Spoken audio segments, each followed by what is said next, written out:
this is Angela, and I'm going to take you along on a journey with me today to share with you all the different chores that I have to do on the homestead. And what you're looking at right now is a bunch of limbs and branches that have fallen from all of the trees here on the homestead. And what I've done is I've placed it on a tarp, which will make it easy for me to slide around. But I've been working at this now for about an hour, and this is what I have collected so far. And I typically have to do this at least once a month, if not every other month, because there are a lot of older trees here, and each time we have a really hard rain, this is what I can expect to have to pick up off of the ground. And so now that I have collected a lot of these, the next thing I will be doing is collecting some more of the leaves that have fallen on the ground, and I will be using those leaves for composting. And so I have an empty barrel here, and I'm going to use this barrel to place all of the leaves in and then carry it over to the composting bin. So come on along and I'll take you on this journey with me. Okay guys, I've had all of the limbs and branches hauled off, and now I'm working in the backyard on raking leaves to start a new compost pile. And as you can see here, I'm using my 55-gallon barrel, and I'm using a plastic bag. And I like to use a plastic bag inside of a trash can or a barrel because it keeps the bag open as you're trying to scoop the leaves in. And so I have made several piles, as you can see over here, and I've got a whole lot more, as you can see, around here in the backyard. Whole lot more that I can rake up. But what I won't be using to start a compost pile, I'm going to bag these and just save them until I may need them later in the year for brown material. But just wanted to share with you the next step that I've done today. It's been a full working day for me, but it's work that I enjoy doing. And so I'm going to rake up some more of these leaves, bag them up, and I'll meet you over at the compost pile. I'm in front of my compost bin, and as you can see, I have already dumped one full plastic bag full of leaves in this side. And this is the bin that I'll be working on, at least the side that I'll be working on today.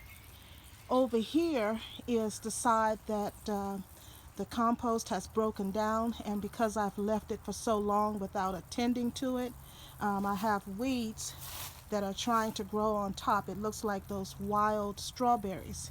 But as you can see, the soil is very rich, and I have been placing some of it in my wheelbarrow, and I will be adding it to my raised beds.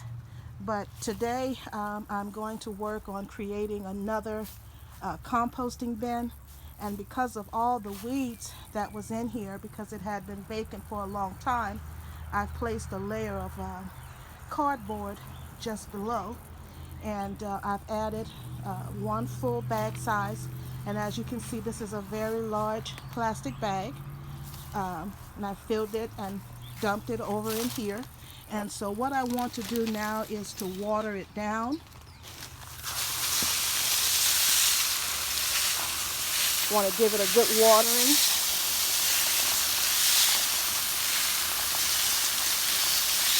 And as I've stated, there's cardboard beneath, so I want to make sure that I've added enough water to also wet the cardboard.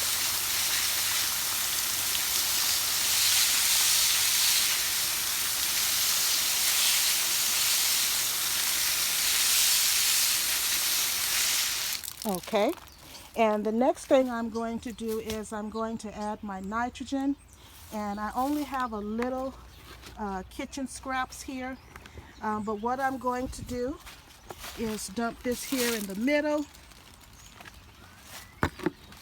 Paper towels can also go in there. And to add nitrogen, what I'm going to do is I'm going to use some coffee grounds. And these coffee grounds I got from Starbucks coffee.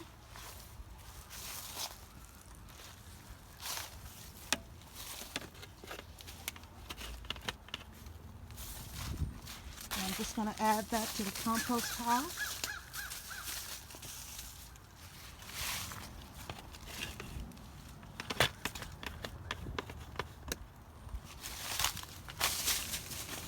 And you want a composition of 2 parts carbon to 1 part nitrogen. And so, of course, the leaves, wood chips, sticks, things like that are considered carbon. And your nitrogen comes from your fruit and vegetable scraps, coffee grounds, and I'm also going to use some chicken manure.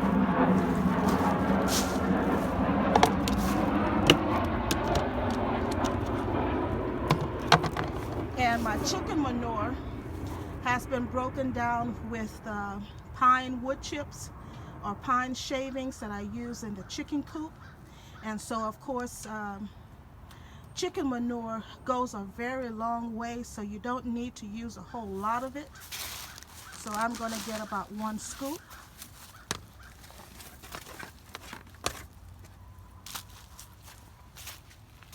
I'm just going to add that here to my compost.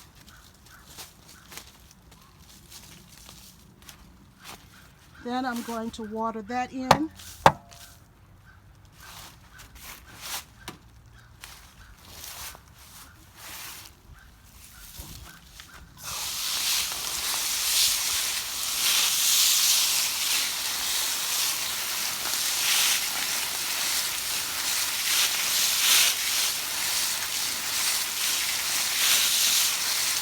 You can also add eggshells, also as a nitrogen source. I didn't have any today, I don't think. And now I'm going to add the second bag of leaves to the compost pile.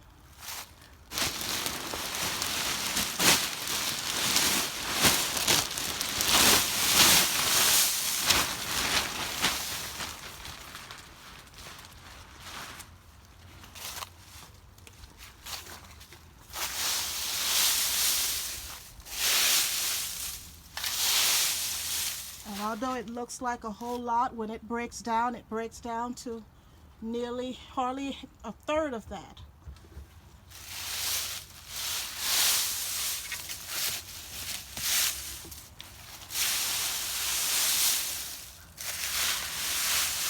Some were falling out on the edge here, so I'm trying to scoop it back up and get it back in there. And now I'm going to water that in.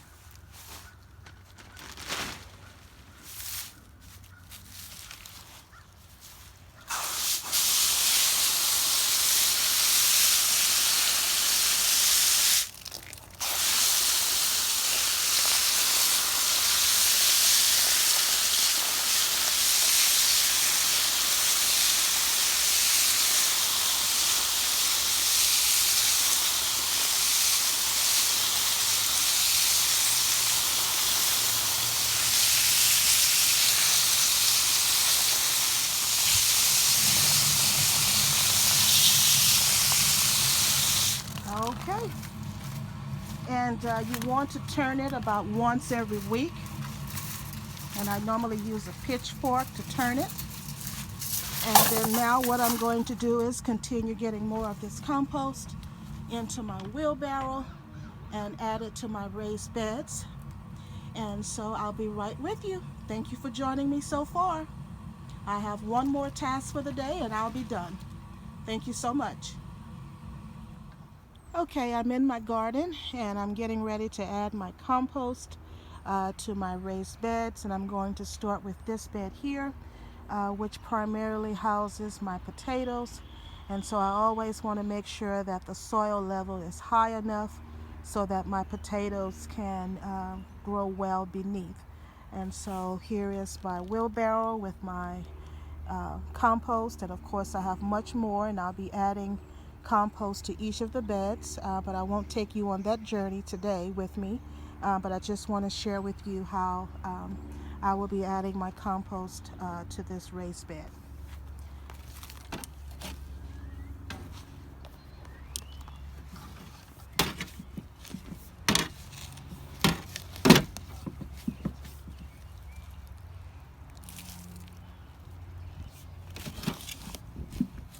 looks like a pine cone in there, but of course they take forever to break down.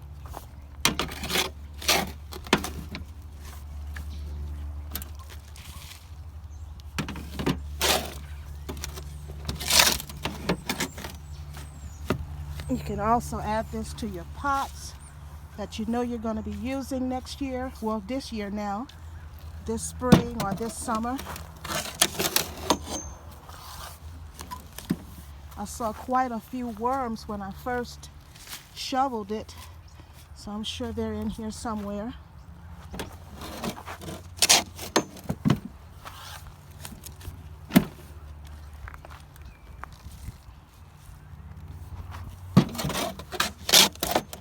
I have a few more scoops, but just wanted to share with you that today has been a working day for me in the garden, and really excited to get some projects done.